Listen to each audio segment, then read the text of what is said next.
Okay, so here we are right around what the White House said was somewhat of a soft deadline for peace between Ukraine and Russia. I don't know how much you're paying attention, but every piece of information that comes out makes this very clear that the White House, our president, believes this deal has to go through Russia and Ukraine is going to have to accept it. Now, does that make sense when Ukraine's our ally? But what if you're just making a power judgment? Now, today we learned about a leaked phone call that is not a surprise to me, but it's certainly burning up everybody's feed. Why? Well, because it's divisive, right? Trump's envoy, Steve Witkoff. Now, remember, I'm impressed by Witkoff because this cat has been put into a position where he's had to negotiate Middle East peace between terrorists and Israel, and now he's dealing with Putin. The guy does commercial real estate, and this is the position he's in. I've been very impressed by that. But I am not surprised to hear him coaching Putin's guys about how to deal with Trump. One, I've heard about that a lot in politics from administration to administration. And second, you know, don't be so naive, okay? These phone calls, these meetings are absolutely worked up in advance. Now, let's get perspective from a man who doesn't just understand this president very well, he understands this process very well. Best-selling author of Confronting Evil, Bill O'Reilly. Good to have you. I am thankful for you this year and every year. It's good to see you. Well, you should be thankful for me, Cuomo. Oh, God. I kind of lift this whole enterprise up when I'm here. Yes, like hot gas. Witkoff, you want to start with Witkoff? Yes. So, negotiations are very difficult in this world when you have one madman, Putin, and another party, Trump, who just wants out.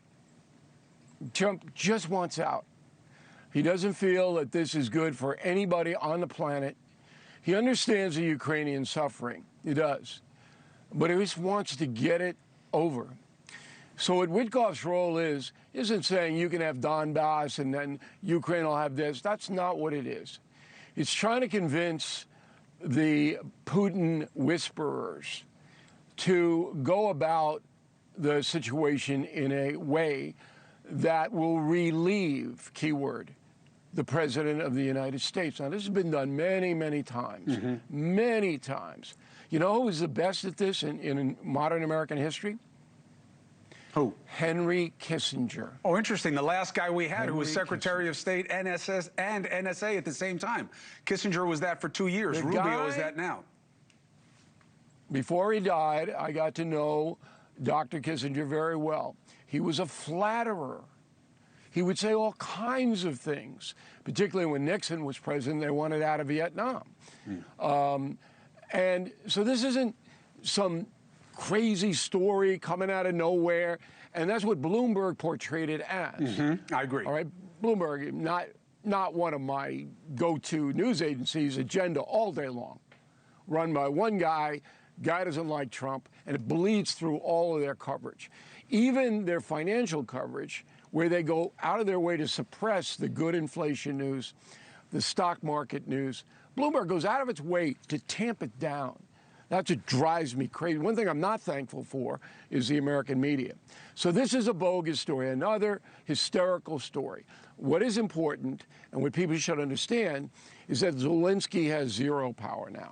Yeah. He didn't have much power when they yelled at him for the sweatshirt 6 months ago. Now he's got none. Yeah, I don't like it, but I don't disagree. I don't disagree. I think that there's a lot of sympathy for Zelensky, but not in this administration. This administration sees Russia as the one that it has to appease in this process because they have more power and more influence in other situations. And Ukraine's going to pay the price for that, I fear.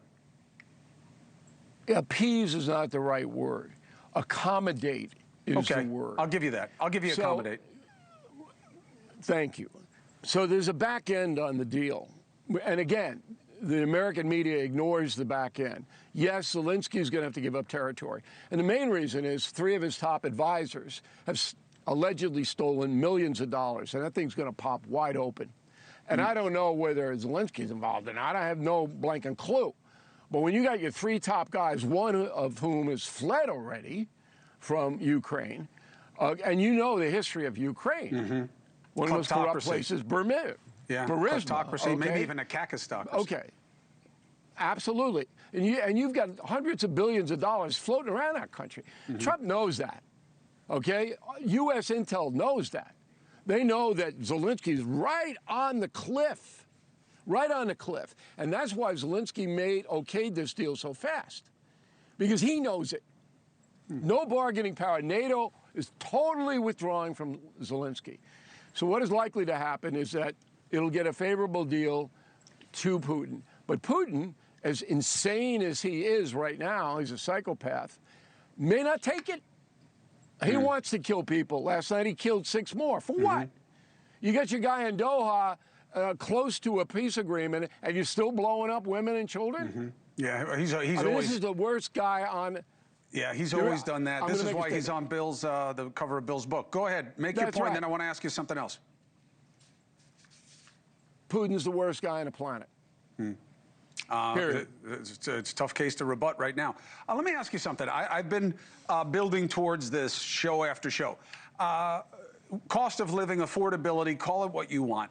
That is the issue that is going to carry the majority's interest. They can be distracted for a moment, but long term, that's what it's going to be about. It can be argued lots of different ways.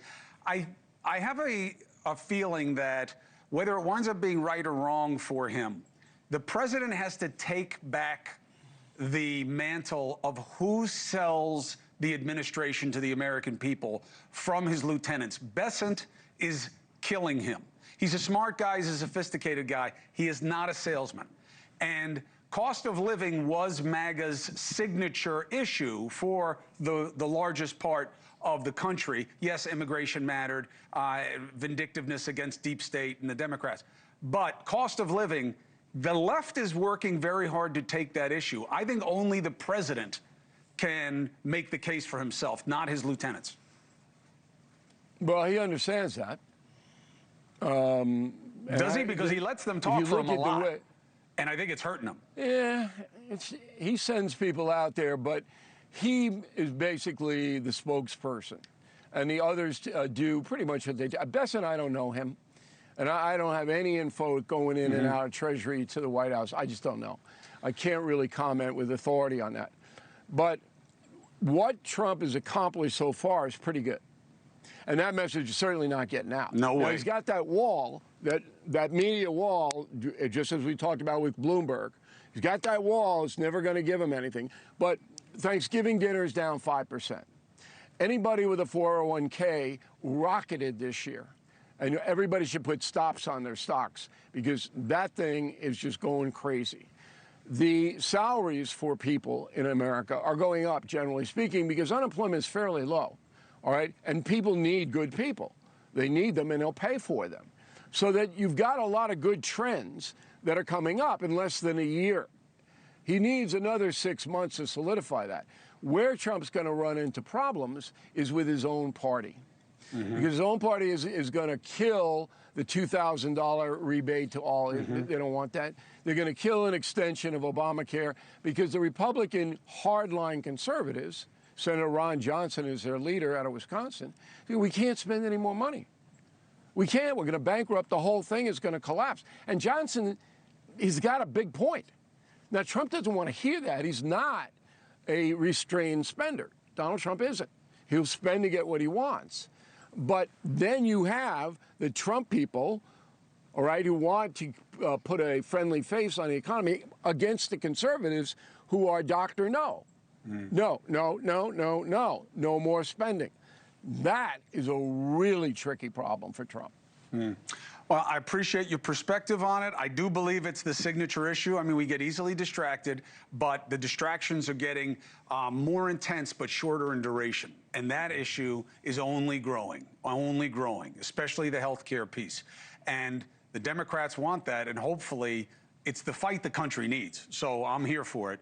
But I don't think the president's going to win it if he's not the one making his own case, because these guys, I don't think they're getting it done. Thank you for watching. Subscribe below and download our NewsNation app right now on your phone, and you will get fact-based, unbiased news for all Americans.